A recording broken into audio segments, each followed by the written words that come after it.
I think it's wonderful what you're doing here. And have you been part of any conversation with other leaders about how to have national preparedness so that every community isn't going through this and finding their own way, but really like creating a model for the rest of the communities across the country? I do think that that's part of the work that we've been doing with some of the legislation that we've passed. So, for example, one of the bills that I spoke about earlier, which was tenant protections, making sure that landlords are held accountable for doing smoke and ash remediation, and landlords are not able to charge tenants when the unit has been damaged and is uninhabitable. You know, those are things that are now permanent. Also, anybody that experiences a disaster afterwards is able to benefit from those. With the Generational Homeownership Protection Act, we actually wanted it to be law entirely that when you go through a disaster like this one, that if your documents are not up to date, if you have not transferred title, that you're not held liable for that. Unfortunately, you know, through negotiations, we were forced to amend it to only be applicable to the LA fires that happened last year. But that was a bill that I wanted to see made permanent, because this is something that happens anytime a disaster strikes around the country. And I'd say more largely, you know, I work with folks across the country. You know, I have friends who are legislators in Texas and Arizona, you know, in Kentucky. We are seeing these disasters strike everywhere, and we are trying to think differently about how to respond. The president is currently trying to get rid of and eliminate FEMA. You know, we need to keep FEMA, but FEMA needs to be reformed, and it needs to work better for survivors, and that is the approach that we need to take.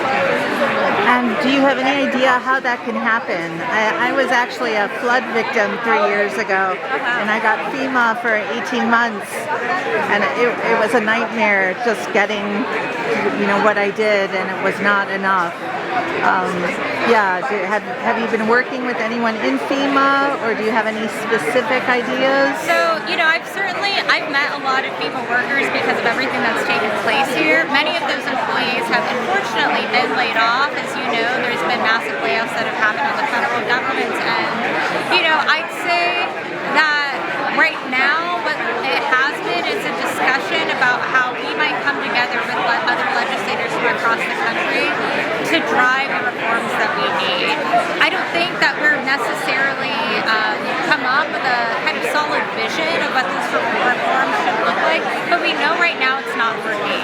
The Department of Homeland Security Secretary Christy Noem recently changed policy to make it so that she must sign off on any cost that is over $100,000. That has drastically slowed down aid that has gone out to victims, not just here in Altadena, but in Texas, in places like Kentucky that have saw major floods. It's decisions like that that need to be undone. We cannot be delaying aid to survivors. And my last question, if President Trump, if there's a movement to impeach him, are you going to support that? Oh, absolutely. Absolutely. I cannot even begin to explain how shocking this past year has been. President Trump has still not come to visit Altadena. He skipped over Altadena and went to the city of Las Vegas for a campaign rally, and frankly, I think has treated us like the bottom of his shoe. It has been embarrassing, and he has used the position of president to benefit himself and his donors. It is absolutely unacceptable, and it has just been utterly shocking. And once he is out of office, we need to make major changes and reforms to prevent corruption like this from happening again. Thank you so much.